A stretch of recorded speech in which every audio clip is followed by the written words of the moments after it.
Bien. Alors, aujourd'hui, il était prévu donc de parler de l'hyperprotection. Et la semaine dernière, je vous ai dit qu'en fait, j'allais vous parler d'autre chose, de l'esprit critique.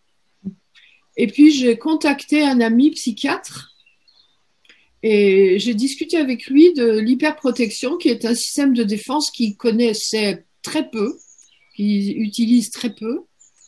Et donc, qui a lui-même ensuite contacté un psychanalyste de renom, qui a dit qu'il connaissait très peu de choses sur ce système de défense aussi. Et donc, je me suis dit que ça devait être vraiment intéressant pour qu'il soit si peu connu. Et donc, à force de chercher, finalement, j'ai trouvé enfin ce que c'était. Et j'ai décidé de le partager avec vous et avec eux aussi dans la foulée. Donc, on va donner des cours aux psychiatres bientôt aussi de temps en temps. Mais je le remercie parce qu'il est souvent une grande aide quand je lui demande des compléments d'information. Et donc aujourd'hui, nous allons parler de l'hyperprotection, ce qui n'était pas prévu la dernière fois, mais que nous allons aborder maintenant. Ok. Quand on dit hyperprotection comme ça vous inspire quoi à vous? Hyperprotection. En lui-même, le mot est quand même assez significatif, hein, Marie-Joëlle? Bon, ça m'étouffe. Oui, oui, c'est vrai que si on le mettait en représentation, ce mot, j'imagine que ça donnerait cette impression, hein, d'étouffer, d'oppression peut-être, oui. Alors, c'est un système de défense qui concerne principalement les gens qui s'occupent des enfants. Donc, je veux dire par là les parents en premier lieu, les enseignants en deuxième lieu, toutes les personnes qui s'occupent des adolescents, des jeunes adultes, et ça s'est étendu ensuite à la société tout entière. Mais au départ, c'est un système de défense qui est malheureusement de plus en plus utilisé dans notre société, qui va très mal, et vous comprendrez pourquoi. Et qui fait évidemment beaucoup de dégâts. Donc, ça a été classé par certains, j'ai découvert donc après, dans les systèmes de défense, mais il y a relativement peu de temps. Avant, dans les livres officiels que les psychiatres utilisent, ça n'existait pas, ça ne figurait pas dedans. C'est pour ça qu'en fait, ils ne le connaissaient pas. Alors, je vais vous donner la signification. J'ai pris plusieurs bouts. La signification, c'est une protection excessive.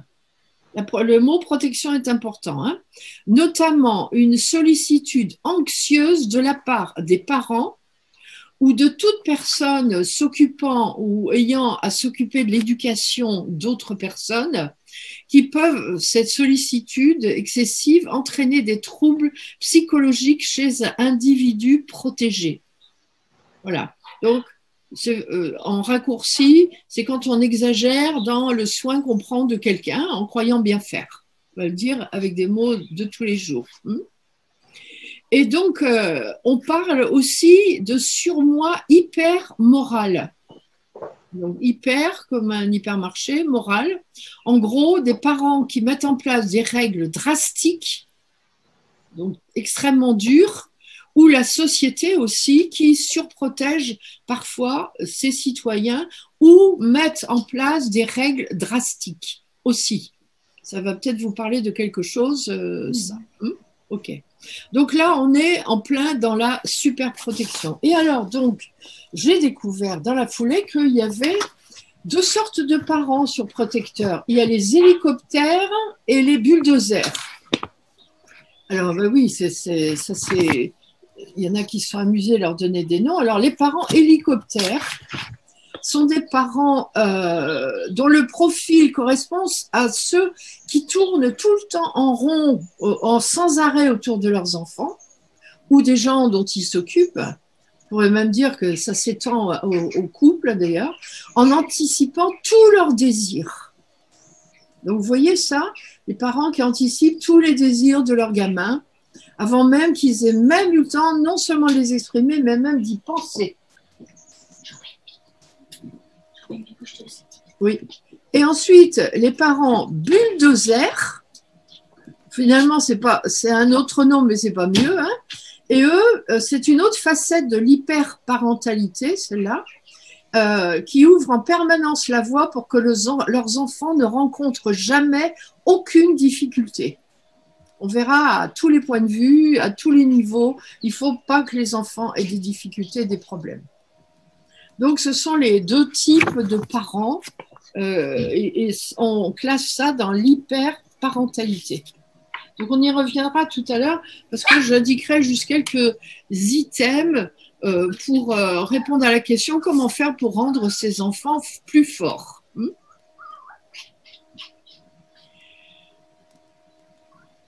Donc, je vais vous parler des dangers de la surprotection d'abord. Je suis embêtée avec ce petit chien.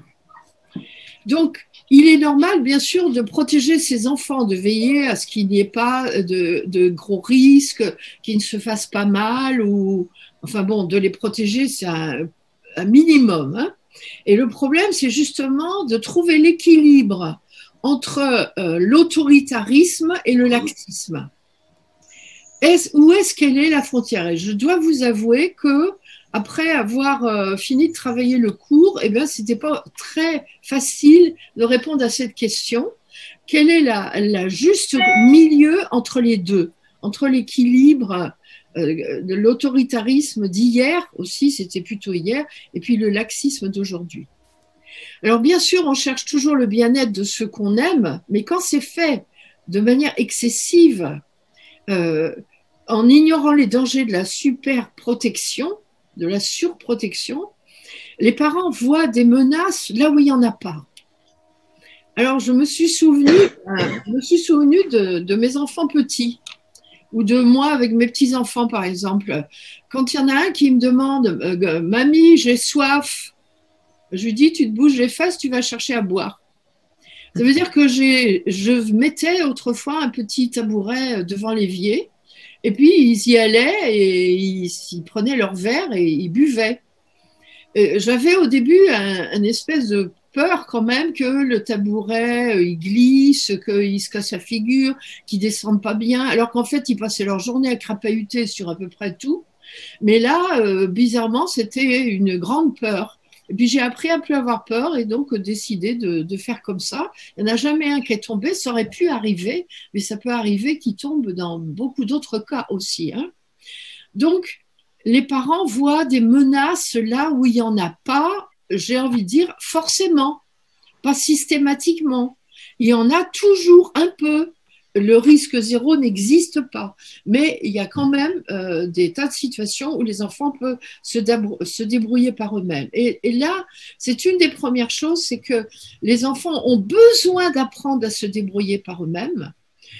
Tous les êtres humains, d'ailleurs, ont besoin d'apprendre à se débrouiller par eux-mêmes pour qu'ils développent leur autonomie et leur personnalité en même temps. Et si on surprotège nos enfants, nos adolescents, ou en règle générale les êtres humains, eh bien, ils sont incapables par la suite de gérer les difficultés qu'ils vont rencontrer dans la vie. Et pour ce qui concerne les plus jeunes, ça va leur poser de vrais problèmes dans les prochaines étapes de leur vie. Quand je dis de vrais problèmes, on peut mettre un V majuscule à vrai. Donc, on va simplement lister quelques conséquences. Vous allez vite comprendre. La première conséquence, c'est le manque d'estime de soi. Ça va déboucher là-dessus, le manque d'estime de soi. Parce que l'enfant s'estime au fur et à mesure qu'il rencontre des difficultés et qu'il les surmonte. Et quand il n'a pas l'occasion de le faire, eh bien, à un moment donné, dans cette éducation super protectrice, ils sont incapables de développer leur estime de soi. Pourquoi d'ailleurs s'estimeraient-ils? Qu'est-ce qu'ils ont fait de si extraordinaire pour s'estimer? Et donc, ça, c'est une des premières conséquences, c'est le manque d'estime de soi. Donc, on peut imaginer, même concernant les adultes ou même l'entreprise, je vois Christophe, dans un management inadapté, ça n'aide pas beaucoup les collaborateurs à rentrer dans l'estime de soi. C'est le cas, par exemple, je pense à la fonction publique on connaît une forme de super confort à un moment donné, c'est plus le cas maintenant, mais on connaît ce que ça devient un fonctionnaire quand il est un peu trop chouchouté. Je ne veux pas étaler là-dessus parce que ça faisait l'objet de beaucoup de mes énervements. Autrefois, je ne veux plus m'énerver. Je veux rester totalement zen. Ensuite, bien sûr, le manque d'estime de soi va aller avec le manque de courage pour affronter les épreuves de la vie. Bonjour, bonjour Marion. Et parce que l'enfant ou la personne qui est surprotégée, elle ne sait pas se débrouiller. C'est ce qu'on appelle une personne faible. Deuxième conséquence, l'impatience. Quand on est éduqué comme ça, on n'a pas d'idée de la valeur des choses, pas plus de la valeur de l'argent que de la valeur de la fatigue, par exemple, qu'il faut utiliser ou mettre en œuvre pour que quelque chose se passe. Donc, il n'y a pas de valeur qui est donnée à la personne dans ces cas-là. Il suffit de demander pour obtenir ce qu'on veut, donc où se trouve la valeur. Ça provoque un manque d'empathie par la suite, ce qui est quand même grave, je trouve, moi en tout cas. Et bien sûr, ça manifeste aussi une succession de caprices, qu'on appelle les caprices, en tout cas de revendications qui sont très égocentrées.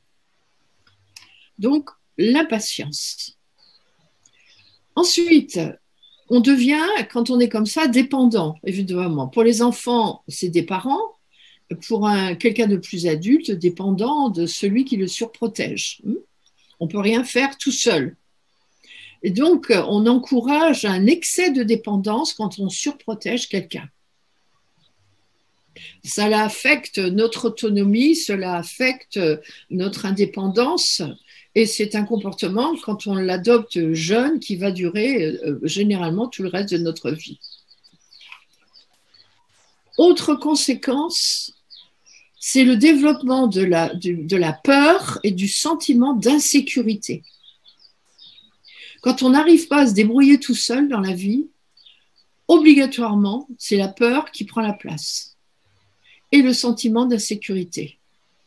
Ça peut déboucher sur des phobies sociales, comme il y en a de plus en plus aujourd'hui chez les jeunes, et des phobies quelquefois qui sont vraiment invalidantes. Parce que les personnes ne sont plus sûres d'elles-mêmes, donc elles ont peur de sortir, elles ont peur de rester, elles ont peur de grimper, elles ont peur de tout, quoi. Et à un moment donné, elles n'arrivent plus à vivre sereinement dans la société avec les autres. Quatrième conséquence, cela limite la capacité d'apprendre de ses échecs et de ses échecs, par exemple, puisque quand on est surprotégé, on n'a pas l'occasion d'échouer. On n'a pas l'occasion de faire des expériences. On n'a pas l'occasion de se tromper, de faire des erreurs, parce que c'est la base de l'apprentissage, c'est le droit aux essais-erreurs. Et donc, quand on n'a pas ce droit, qu'est-ce qui se passe voilà, on limite de plus en plus nos apprentissages, tout ce que, y compris les formations auxquelles on ne s'inscrit pas, les évaluations auxquelles on ne s'inscrit pas, et j'en passe, et des meilleurs. Juste si jamais vous aviez besoin d'exemples. Donc, dans ces cas-là, ce qui est proposé aux parents ou à ceux qui s'occupent de différentes personnes, eh ben, c'est des techniques pour leur permettre d'affronter les épreuves de la vie quotidienne. Cinquième chose, quand on est hyper protégé, eh bien, on ne tolère pas l'échec. C'est normal parce que les autres prennent des décisions pour nous. On ne les prend pas tout seul. Hein. Et donc, quand il y a une difficulté, on ne sait pas gérer la situation. Donc, le mieux, c'est de ne jamais se mettre dans une situation dans laquelle ça risque d'être compliqué, parce que de toute façon, on échouerait presque à tous les coups. Sixièmement, ça crée des problèmes de comportement. Le manque d'estime de soi, évidemment, va créer des problèmes de comportement. Donc, on va avoir au moment de la scolarité par des échecs scolaires, qu'on verra un peu plus tard par des échecs dans la vie, dans la vie de tous les jours, sur les différents niveaux de son existence, qu'ils soient affectifs, professionnels, sociaux ou autres. Quelqu'un qui est surprotégé ne sait pas ce que c'est la responsabilité. Donc, les enfants ne savent pas ce que c'est qu'être responsable, parce qu'ils sont aidés en tout. On leur fait leur lit, toutes les tâches quotidiennes, on range leurs jouets, on les excuse pour leurs fautes et leurs erreurs, on gronde un peu, mais on continue à faire. Moi, je connais des tas de jeunes qui ont 16-17 ans, qui n'ont jamais fait le lit de leur vie, qui n'ont jamais passé l'aspirateur de leur vie, à qui on n'a jamais demandé d'aider à faire la vaisselle ou à débarrasser la table. Et même des gens plus grands d'ailleurs. Je connais aussi des hommes qui sont dans cette situation, hein, entre nous. Je ne veux pas trop insister sur le sujet, mais il y a des personnes qui ne savent rien faire dans une maison. Elles ne prennent aucune responsabilité. On ne leur a laissé prendre d'ailleurs aucune.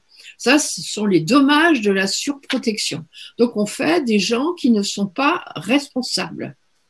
Tout ça parce qu'on veut leur éviter de la peine, on veut pas qu'ils prennent de risques, on veut pas qu'ils échouent, ou on veut pas qu'ils souffrent, ou on veut pas les déranger, on veut pas les embêter. Bref, on veut pas plein de choses qui leur seraient désagréables, mais en faisant ça, eh bien, on les rend non responsables. La vie, elle est pleine de batailles à livrer, et tous nous avons à livrer bataille. Et nous avons à préparer nos jeunes, s'il s'agit des jeunes, à livrer ces batailles, surtout dans le monde d'aujourd'hui, et de surmonter tous les écueils. C'est bon, ça vous donne quelques indications sur les dommages. Maintenant, il y en a un qui s'est amusé à noter les signes que nous sommes surprotecteurs. Comment je sais que je suis surprotectrice ou protecteur? On va dire protectrice, c'est la journée de la femme, on va se laisser aller, en prendre un petit peu pour notre grade. Hein. Donc, je vais vous donner les signes. Les choses que la mère surprotectrice fait, elle essaye de résoudre tous les problèmes de ses enfants. Ça, c'est une première chose. Dès qu'il y a une difficulté, elles prennent tout de suite le contrôle. Elles font de leur mieux pour que les enfants n'aient aucune gêne, d'aucune sorte, pour qu'ils ne souffrent pas.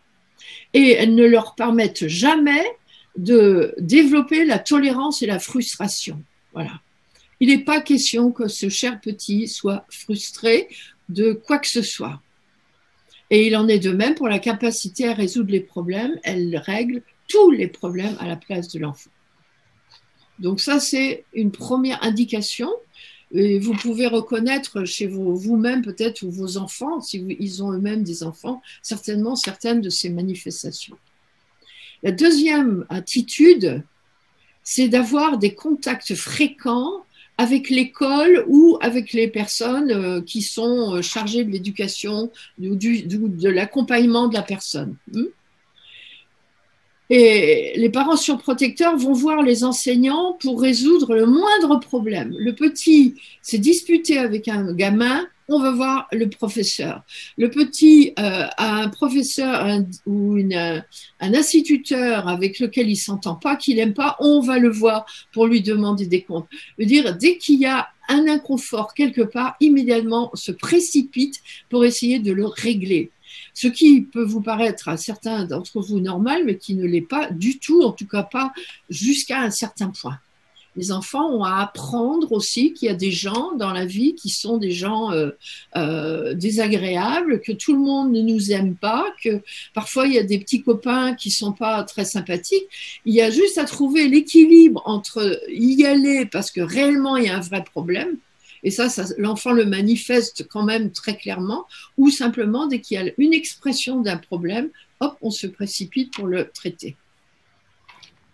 Donc, dans ces cas-là, l'action est immédiate et on garde les enfants dans une bulle. C'est-à-dire, dès qu'un enfant manifeste quelque chose, on ne laisse pas passer un peu de temps pour voir si ça se confirme. Non, non, on réagit tout de suite, immédiatement. Donc, ça, c'est un des aspects de la mère hyper protectrice. Un troisième, puisqu'il y en a 8, c'est de tout faire pour que le petit y réussisse dans tout. S'il pouvait apprendre l'anglais à 2 ans, l'italien à 4 ans, et qu'il sache faire X activités, qu'il ait déjà sa ceinture noire de judo ou je sais pas quoi, ça serait carrément le super pied. Hein. Donc, ce sont des parents aussi qui font ça. Il faut qu'ils soient, non seulement qu'ils soient bons en tout, mais qu'ils soient vraiment les meilleurs de préférence. Donc, l'enfant est stimulé pour être le meilleur, pour être parfait. L'intention, elle est forcément bonne, mais l'enfant n'a aucune possibilité de développer ses propres compétences, et en tout cas de nouvelles compétences. Il est bien qu'un enfant papillonne un peu et qu'il expérimente plusieurs activités, à part certains qui sont d'office passionnés par la boxe à 4 ans et qui resteront dans la boxe jusqu'à la fin de leur vie. La plupart des enfants aiment bien s'intéresser à des tas de choses, mais ils se lassent relativement vite. Donc moi, je me rappelle, les enfants, je leur demandais chaque mois de septembre de choisir une activité pour l'année. Alors, ils avaient une palette d'activités, ils choisissaient une activité. La règle, c'était, tu l'as choisie, jusqu'à la fin de l'année, tu l'as fait, qu'elle te plaise ou qu'elle ne te plaise pas. Et à la fin de l'année, quand l'année était finie, je leur redemandais de choisir parmi les activités, ou tu gardes ou tu en veux une autre, de manière à ce qu'ils puissent avoir, voilà, expérimenter des tas de choses.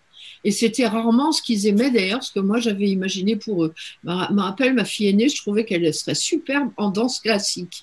C'était une catastrophe. Hein. Par contre, la deuxième, elle était bonne, mais elle, je la voyais complètement faire autre chose. Donc, c'était un plantage total. Hein. Donc, voilà. C'était un espèce de compromis. Tu fais l'activité que tu veux, mais tu l'as choisie et tu l'as fait au moins pendant 1 an.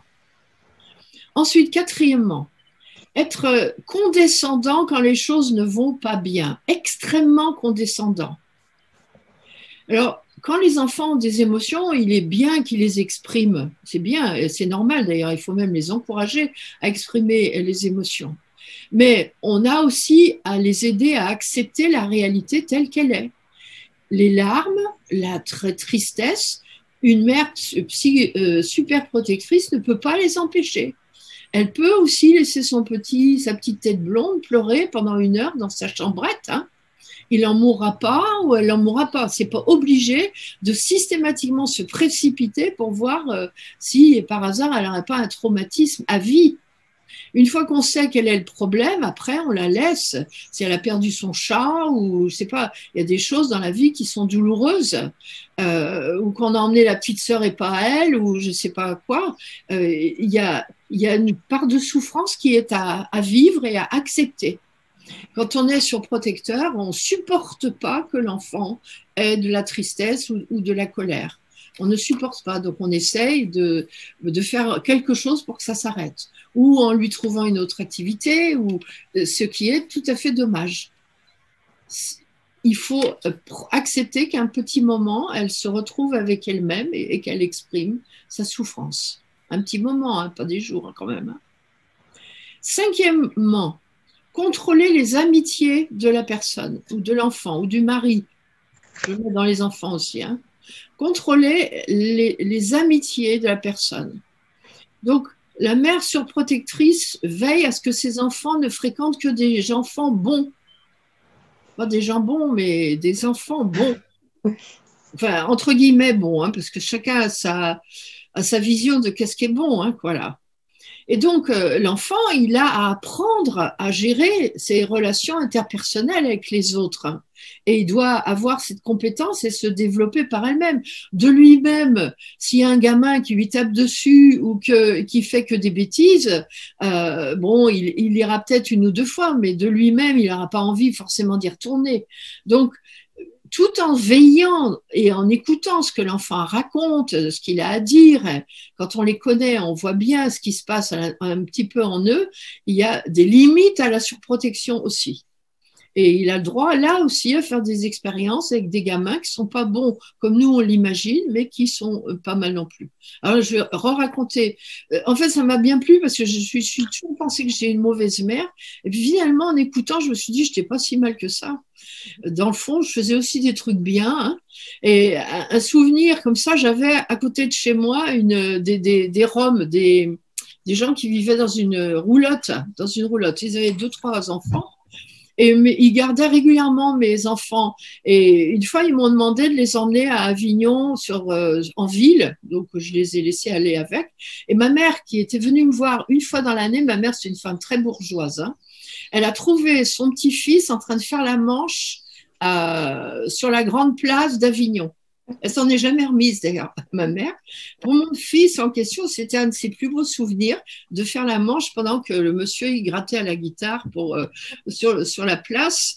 Et voilà, donc c'est ça.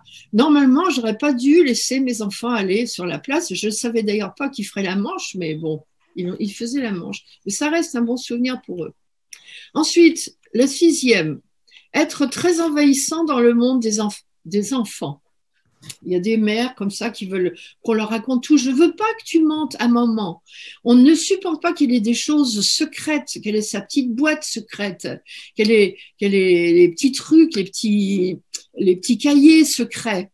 On a envie de tout savoir de leur intimité. Eh ben non, on n'a pas envie de tout savoir de leur intimité. Ça passe aussi par on prend pas sa douche toute nue avec un gamin, même de 3 ans. Il y a des choses qu'on fait pas. Il y a des lieux d'intimité qui vont dans un sens comme dans l'autre d'ailleurs. Et ça fait partie aussi de l'hyperprotection au niveau plus psychologique à ce moment-là. 7e, on est surprotecteur quand on n'attribue pas de tâches à la maison ou de responsabilités à la maison. Donc, les enfants ne savent pas ce que c'est la réciprocité. Ils ne savent pas l'équilibre entre donner et recevoir. Je te donne, tu me rends. Je fais quelque chose de gentil pour toi, tu fais quelque chose de gentil pour moi. Et ça, mon souvenir, c'était dans les centres d'insertion. Je me rappelle avec les enfants de la DAS, les éducateurs, ils mettaient des fois des semaines avant de faire comprendre à un enfant que quand il avait fini de manger, il pouvait aller mettre son bol dans l'évier. Et que ce n'était pas systématiquement aux autres de le faire. Les autres mettaient la table, les autres aidaient à faire la cuisine, et donc lui, il pouvait aider à mettre son bol ou son assiette dans l'évier. Et ils étaient hyper heureux quand enfin l'enfant avait compris ça. C'était le fruit de plusieurs mois parfois d'accompagnement. Donc là, c'est catastrophe. Donc un enfant qui n'est pas habitué à ça, il ne contribuera pas non plus dans la société plus tard à faire en sorte qu'elle fonctionne bien. Et on peut imaginer jusqu'où ça peut aller. Et la 8e chose, c'est quand on est surprotecteur, on essaye d'éviter à l'autre les réalités du monde. Il ne va pas aller voir la grand-mère qui est morte. On ne va pas lui parler des choses horribles qui existent. On va le protéger au niveau des mots qu'on utilise, des circonstances de la vie qui sont parfois douloureuses, pour que cette petite tête blonde ne soit pas traumatisée. Alors bien sûr, là, il y a à avoir du discernement par rapport à ça. Mais les enfants sont tout à fait capables d'entendre aussi les réalités de la vie, et je dirais même qu'ils en ont besoin, mais avec des mots évidemment adaptés à leur âge, forcément. Autrement, ils vont être consumés par un monde féroce, en tout cas qu'ils vont trouver bien féroce quand ils vont se retrouver confrontés à ce monde-là. Le slogan, finalement, dans l'hyperprotection, c'est le monde est dangereux. Voilà, il est dangereux partout, dans tous les sens, et donc il faut faire attention à tout. Alors j'ai des petits exemples simples avec les enfants. Une maman qui accompagne toujours sa fille de 13 ans à l'école alors qu'il y a un bus. Vous allez me dire, c'est peut-être normal, il y a plein de pédophiles dans les rues, voilà, les rues sont dangereuses, il y a des voitures aussi dans les rues, il y a même des motocyclettes qui roulent très vite. Et puis, il y a plein de choses horribles qui se passent. Non, quand on a 13 ans et qu'il y a un bus, on est capable d'aller en bus à l'école, clairement. Quand on ne laisse pas sa gamine aller en bus à l'école, c'est qu'on a un problème à traiter d'urgence. Georges, lui, un papa poule, fait un menu spécial à sa fille de 8 ans parce qu'il ne lui donne que ce qu'elle aime. Ça, c'est niette, ça fait partie des exemples. On ne force pas un enfant à manger ce qu'il n'aime pas, mais il peut au moins goûter. déjà, hein, au moins goûter. Et donc lui faire un menu spécial par rapport à tout le reste de la famille, il y a un truc qui ne va pas. Éventuellement, ce jour-là, il ne mangera pas, quoi, hein. Mais on ne lui fait pas un menu spécial, sauf s'il est malade, il a quelque chose de particulier. Dès que le petit Édouard de 11 ans se plaint d'un professeur, le père demande un rendez-vous à l'école immédiatement pour demander des comptes. Savoir si ce vilain professeur, il a fait des choses très méchantes à son petit garçon. Si un enfant n'aime pas les légumes, les parents poules ne lui en donnent jamais. À 16 ans, il n'a toujours pas mangé des légumes, ce qui est très dommage pour sa santé. Si l'instructeur de judo est trop sévère, il le retire immédiatement de l'activité. Parce que ça ne va pas, quoi, hein. Et si un camarade de classe est trop méchant, ils en parlent tout de suite avec le parent du gamin en lui disant qu'il faut s'occuper de ce gosse qui est méchant avec leur petite tête blonde. Vous comprenez? C'est un peu exagéré ce que je dis, mais même pas. Enfin, c'est l'hyperprotection. Ça s'appelle comme ça, hein. Donc, ce qui anime les parents, évidemment, c'est le stress et l'angoisse. Et nous sommes dans un monde aujourd'hui qui entretient très largement cette angoisse. Le monde d'aujourd'hui est très angoissant avec tout ce qui s'y passe et ça vient forcément augmenter cette façon d'être avec nos enfants, avec nos adolescents ou même entre nous, d'ailleurs, entre adultes.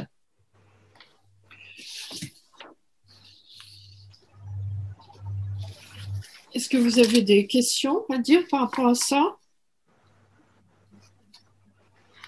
Ou des réflexions? Oui, Monique. On peut penser que les parents, dans les cas que tu cites, dans les exemples que tu donnes, pardon, les parents reproduisent ce qu'ils ont vécu avant ou c'est Pas forcément. pas forcément? Justement, tu vois, c'est un des problèmes, ça. Il y a une espèce de loi du balancier. Dans notre génération à nous, on était élevés très sévèrement. Dans les générations aujourd'hui, il y a un laxisme qui est quand même très visible, hein. Moi, je suis très choquée quand je vois mes petites filles, par exemple, hein, la façon dont elles sont éduquées, si on peut appeler ça comme ça, par leurs parents. Donc, il y a vraiment une grande différence entre les deux. Donc, c'est une loi du balancier. Je ne sais pas comment on peut l'expliquer. Peut-être que c'était trop à un moment donné et c'est pas assez aujourd'hui. Et il y a à trouver pour chacun l'équilibre entre les deux. Mais ce qu'on peut quand même voir, c'est que nos enfants, nos jeunes ne sont pas forts. Ils ont perdu de leur force, la force que nous, on avait, quoi. Parce qu'ils sont quand même très en même temps, ils sont gâtés d'une certaine façon, puis en même temps, ils ne le sont pas du tout, mais ce n'est pas dans le même domaine. Ils ne sont pas gâtés dans le sens de l'insécurité qu'on ne peut même pas leur garantir à notre époque. On ne peut pas leur garantir un emploi stable. Autrefois, on rentrait dans une boîte, on savait qu'on y restait jusqu'à la retraite pratiquement. Aujourd'hui, tout ça n'existe plus. Il n'y a plus de garantie non plus quand on se marie, puisqu'il y a un divorce sur 2. Il n'y a plus de garantie sur rien. Donc, de ce côté-là, ils ne sont pas très gâtés. Et la seule chose qu'on peut faire, c'est de les armer pour qu'ils soient capables à la fois d'accepter la réalité telle qu'elle est et de trouver de la force dans cette situation qu'on est en train de vivre. Et cette force, ils ne pourront pas la trouver en étant dans l'hyperprotection. Ils pourront la trouver en étant de plus en plus responsables. Et ça veut dire être confronté à la réalité, trouver de la force en soi. Donc la vie se charge en général de ça, de nous apporter les situations, les gens qui vont nous permettre de nous confronter, de nous frotter aux choses. Mais si j'évite tous les frottements, où est-ce que je vais trouver de la force? J'en ai pas. Rappelez-vous le dernier stage qu'on a fait, on parlait de celui qui voulait dégager ce papillon-là de sa chrysalide. L'aider à sortir de la chrysalide, il ne deviendra jamais un papillon, il ne pourra pas voler. C'est ça qu'on ne sait plus faire aujourd'hui. Les grand-mères d'aujourd'hui, des fois, elles déraillent un peu aussi, mais c'est leur rôle de grand-mère. C'est le rôle de la mère et du père de faire ça maintenant. Et c'est valable aussi, on peut étendre ça vraiment dans le monde adulte. On voit bien, regardez comment ça se passe dans un grand magasin, comment les gens se précipitent sur les choses, le non-respect, l'esprit civique, qu'est-ce que c'est devenu, le non-respect de la Terre et de la planète, tout ça, ça vient de là, parce qu'on est trop égocentré aussi. Et parce qu'on n'a pas eu à payer le prix de nos erreurs, on n'est pas capable de prendre la responsabilité des petites choses simples de la vie, dans la vie de la société aujourd'hui. Devant chez moi, il y a plein de masques qui traînent sur la route. Mais il n'y a pas de contrôle, il n'y a personne qui est là pour dire ben, il faut le ramasser, quoi. Et le problème, c'est de ne pas spéculer de l'autre côté où il y aurait de l'hyper-contrôle tout le temps. Et l'hyper-contrôle, ça amène à la même chose, ça amène à la peur et ça amène à un état infantile aussi. Donc, que ce soit le laxisme à tout crin ou l'hyper-contrôle qui fait que la personne, elle n'ose plus bouger d'un cil, ni expérimenter quoi que ce soit, et il y a à trouver le juste équilibre entre les deux. Et c'est ça réellement qui est compliqué, de trouver l'équilibre entre les deux. Mais que ce soit le bulldozer ou que ce soit l'autre, là, je ne sais plus comment il l'appelle, l'hélicoptère, l'un dans l'autre, ils ne sont pas mieux l'un que l'autre. Hein. Donc, si demain nous sommes fliqués, dès que nous faisons le moindre pas de travers, à un moment donné, nous n'aurons plus envie de faire de pas du tout. Hein. Nous n'aurons plus envie que de rester dans les clous. Et que vont devenir nos potentialités, que vont devenir nos terrains d'expérience, de découverte? Il y en aura de moins en moins si on peut plus voyager, si on peut plus faire des tas de choses. Donc on est vraiment dans là actuellement, et il y a à trouver le juste équilibre entre les deux. Et c'est intéressant, l'enseignement d'Idriss Lord, bien sûr qu'il est intéressant, je dis une chose idiote, mais parce qu'il nous donne toujours les clés. Il nous donne toujours les clés de tout. À chaque fois que j'étudie quelque chose, je me dis, mais oui, dans l'enseignement d'Idriss Lord, il y a les clés, par l'observation, par la force de l'intention, l'octave de la réalisation, les buts qu'on se fixe, la confrontation avec ses émotions, la bonne gestion des émotions négatives. On a tellement d'outils pour devenir fort. Et donc, notre part à nous, c'est de veiller aux gens dont on a la responsabilité. Et je le redis, c'est pas que les enfants, c'est aussi les personnes avec lesquelles on vit. Je suis persuadée que ce que j'ai dit, ça s'applique dans beaucoup de couples. Il y a des couples où il y en a un des deux qui est complètement surprotégé, hein, et qui est totalement démuni lorsque l'autre n'est pas là. De façon étonnante quand même pour des adultes, hein. Donc ça marche comme ça aussi.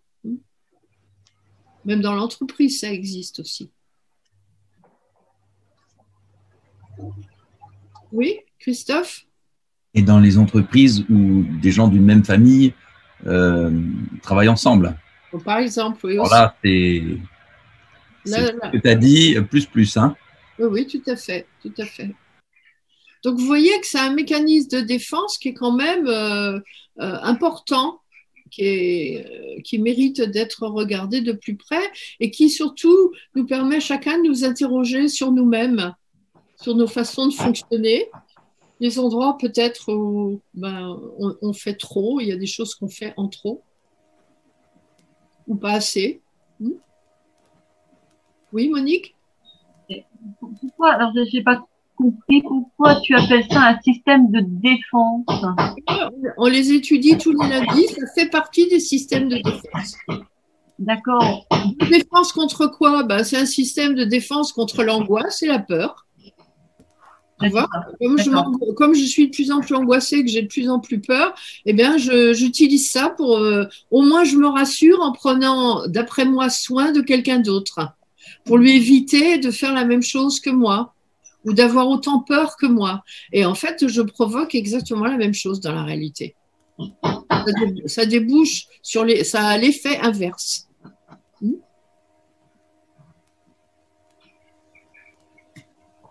Donc, que je sois trop dur ou que je sois trop doux, l'effet, finalement, les résultats eux-mêmes.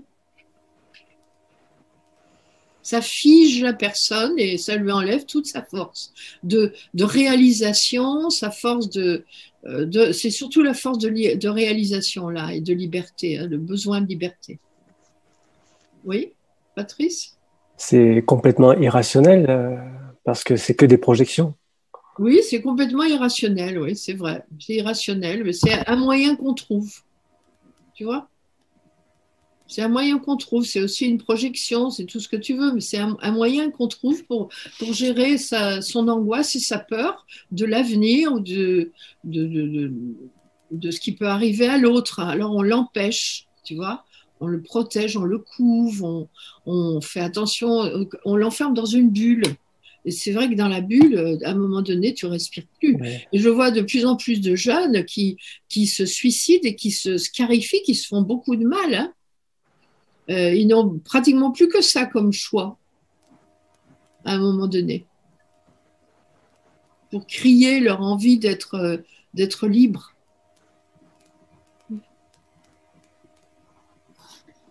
Oui, Anne? C'est un système de défense qui est inconscient. Jusqu'à ce que, oui, il est inconscient, bien sûr, puisque tu vois ce que je te raconte, je dirais ça à une femme, on va dire qu'il n'y en a pas parmi vous, mais qui est une femme hyper protectrice, elle ne comprendrait pas du tout, hein, parce qu'elle trouve que elle, ce qu'elle fait, c'est normal. C'est même pas assez. Et elle me dirait, oui, mais quand même, oui, mais j'imagine d'avance, tu vois, le truc. Donc, effectivement, c'est inconscient.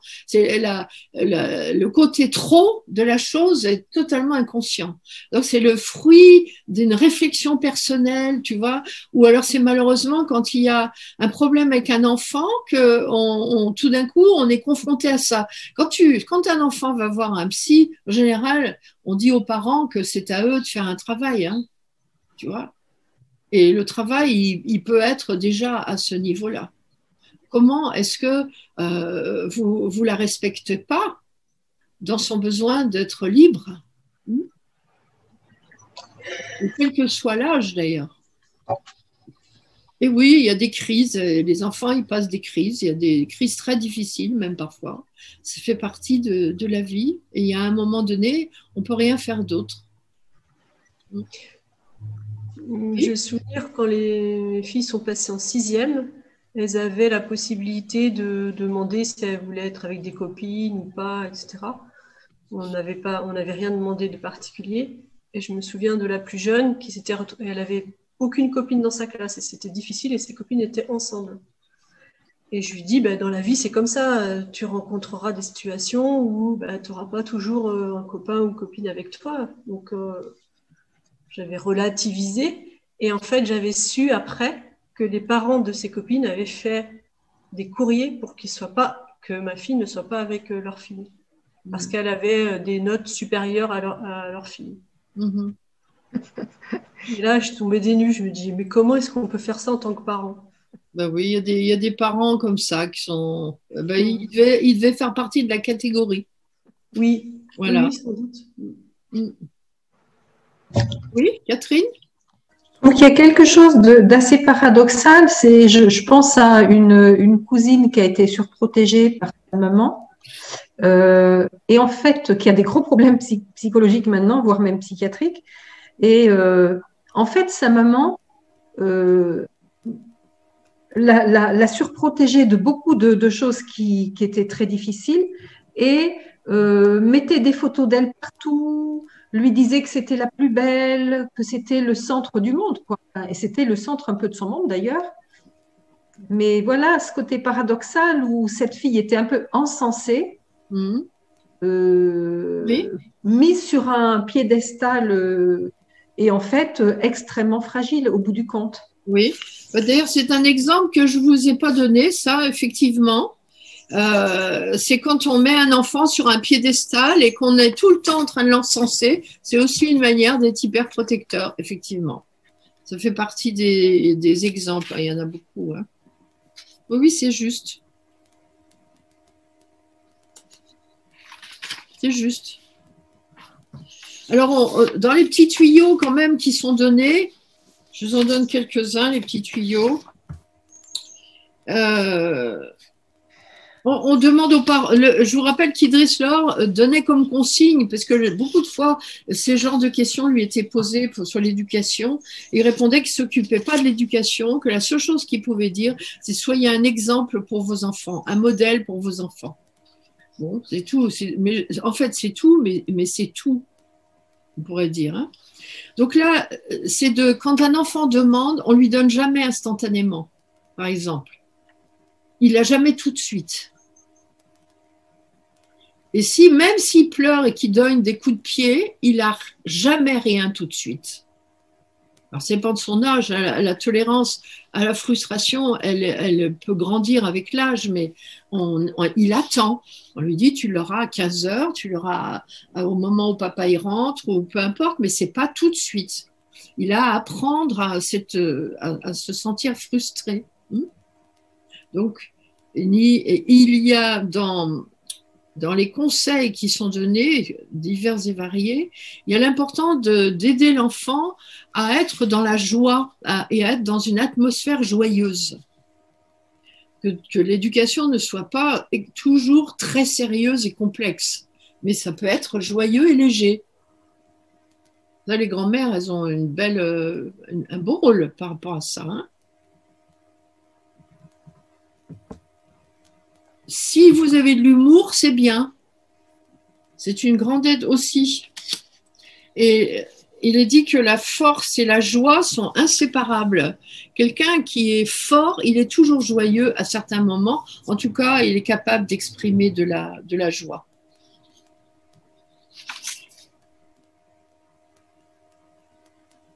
Chaque fois qu'un enfant est capable de faire quelque chose, laissez-le faire. Vous l'encouragez et il a le droit tout à fait de se planter. Et on le félicite, bien sûr, quand il a réussi. Voilà, c'est juste quelques petits trucs. Il y en a beaucoup d'autres, mais ça suffit. Je pense que presque ça suffirait. Et puis, bien sûr, nous sommes des modèles de force, de joie, de bonne humeur, d'enthousiasme, de sérénité. Nous avons les qualités de l'esprit, là, aucun problème. Ce que je dis ne concerne que les autres, mais au cas où, il y aurait des petits rêves. Marion, c'est pas toi qui es montée sur une haute montagne? Où est-ce que tu es montée? C'est pas sur l'Everest que tu as fait? Non, c'est pas l'Everest, c'est le pic Lénine au Kyrgyzstan. Au Kyrgyzstan. Kyrgyzstan, ouais. Kyrgyzstan. C'est très haut, ça. Oui, c'est à 7000. 7000. Voilà. Alors là, nous avons une petite jeune avec nous, là, que je connais depuis longtemps, Marion. Et là, il en faut de la pugnacité et du courage. Tu as été encouragée pour le faire, Marion? Non. Non, j'ai dit moi-même, mes parents ne faisaient pas de montagne. D'accord, donc tu as fait ce que tu voulais. Ouais. D'accord. Et tu t'es sentie comment après? Plutôt, oui, j'avais atteint un but. C'était quelque chose d'important pour moi à réaliser. Ouais, et puis ça, je veux dire, je me rappelle que tu as eu beaucoup de compliments quand même. Quand on dit Marion, elle est montée à 7000, tu vois, c'est impressionnant, non? Oui, c'est clair que ça fait. Est-ce que ça t'a aidé dans la vie de faire ça? Oui. Oui, ça t'a donné de la force? Ça a obligé cette ascension en fait à mobiliser certaines forces. Oui. Et c'est quelque chose que je peux réutiliser après dans la vie ordinaire, on va dire. D'accord. Merci Marion. Donc nous avons un bel exemple d'une fille qu'on n'a pas empêchée de faire un truc que beaucoup de parents n'auraient pas supporté que tu fasses, parce que monter à 7000, il faut quand même quand on est entraîné, c'est quand même haut. Il y a plein de risques hein, quand même. Et tu es revenue vivante et encore plus forte qu'avant. Voilà. Très bien. Merci pour l'exemple. Ça va aller? Oui? Ok, très bien. Ben voilà ce que je voulais partager avec vous aujourd'hui. Je trouvais que c'était bien de partager ça avec vous. Et la prochaine fois, nous verrons donc l'identification. Mais pas à la manière d'Idriss Laure, parce qu'on a appris ce que c'est que l'identification, mais à la manière des systèmes de défense. Voilà, je vous souhaite une bonne fin de journée. Prenez quand même soin de vous, hein, malgré tout. Et puis, avec plaisir de vous revoir bientôt. Au revoir les amis. À bientôt. Au revoir, Colline.